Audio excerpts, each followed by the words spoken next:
Joe Mixon didn't have many words as he went to Monday's team meeting, the first of the offseason for Cincinnati. "Year 7, back at it," Mixon yelled in the Bengals locker room. But Mixon spending his year 7 in Cincinnati felt far from a guarantee on Monday.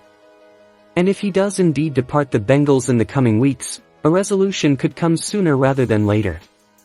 The NFL draft begins next Thursday, offering teams a chance to replenish their roster with younger, cheaper talent.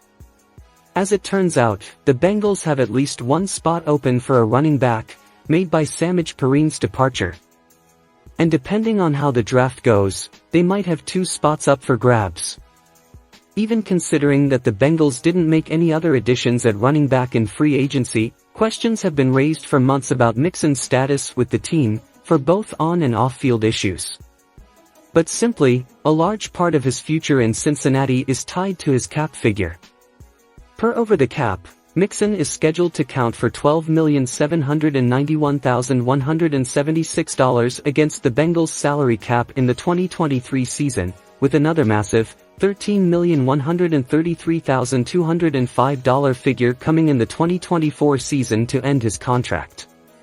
Should the team release him prior to June 1st, they'll save $7,291,176 against the cap. If they release him after June 1st, they'll save $10,041,176 against the cap. Some have said that the team is expected to ask him to take a pay cut to keep his job for the 2023, but the option remains to simply outright release him as well.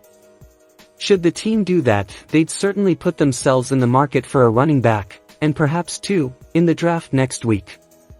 If the Bengals do end up releasing Mixon, they'll likely need to add 2 running backs to the roster for the 2023 season. But, should the Bengals not get a running back, or backs, that they want, Mixon's future as a Bengal looks more promising than it does at the moment. The potential option, and talk, to move on from Mixon is not just salary-based, though. He struggled in the 2022 season, averaging just 3.9 yards per attempt on 210 carries.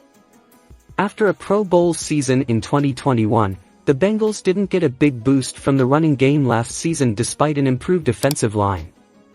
Hey Bengals fans, what do you think of the news?